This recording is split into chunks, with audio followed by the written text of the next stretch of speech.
Hi everyone, welcome to week 5. For week 5 we're going to be covering another market structure, which is monopolistic competition, oligopolies, and monopolies.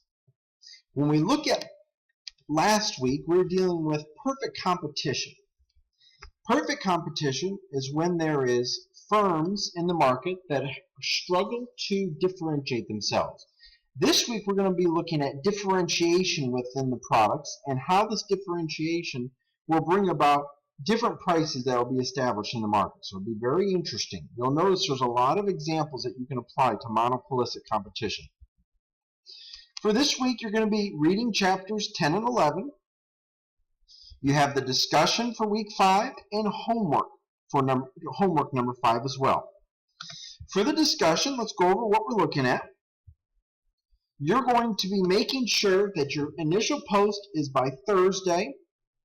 You have 2 peer responses, which can be to any of my posts in the course.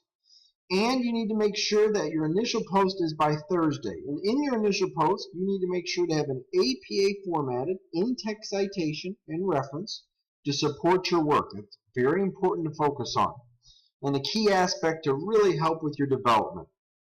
What you're going to be looking at is monopolistically competitive firms, and why are these firms monopolistically competitive? And when you look at this, you'll notice that we need to focus on why they're monopolistically competitive. The reason why they exist this way is because the firms differentiate themselves. And when firms differentiate themselves, they do this through advertising and marketing, which is very important. So let's go over what we're focused on this week.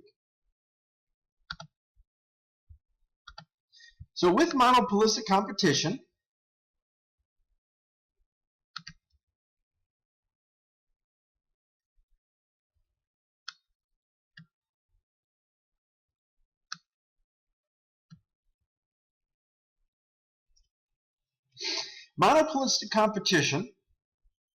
the key that you want to look at, it's not monopolies. A lot of people get that confused. Monopolistic competition is not monopolies.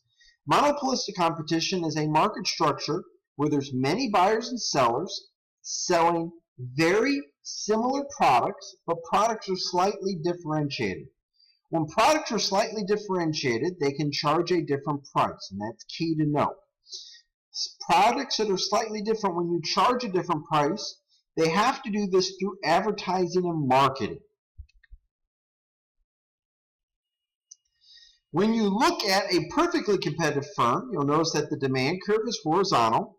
A monopoly and a monopolistic competitive firm, you'll notice they're facing a downward sloping demand curve, which means for them to sell an additional unit, they'll have to lower their price.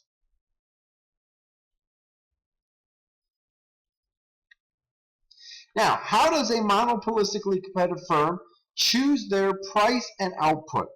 They choose a price and output where marginal revenue equals marginal cost. They go straight up to where it hits the demand curve, and that's the price and output that they're going to be producing at.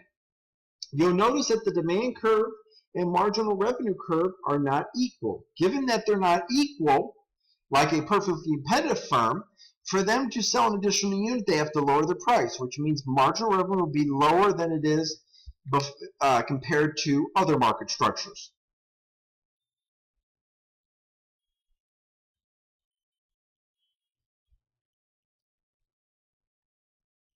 Now let's go to oligopolies. Oligopolies is a market structure where their products are very similar. Good examples of monopolies are airlines, car manufacturers, cell phone manufacturers.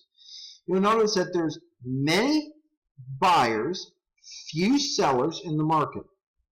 When there are few sellers in the market, they're going to watch each other. And what that means about watching each other, firms are classified as they're going to be looking at strategic interdependence, which means the strategy that firms do with regard to pricing will depend on the prices that are being charged in the market and what other firms do. So these other firms are going to be watching each other. They're going to be watching each other with regard to the prices that they charge, and it's very important to focus on how they price their products. And price leadership is very important.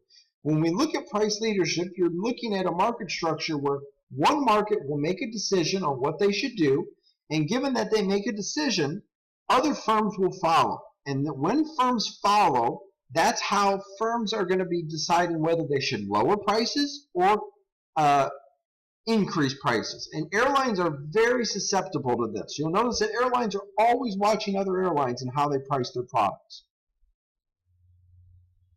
The problem that we're facing with oligopolies is this term called collusion.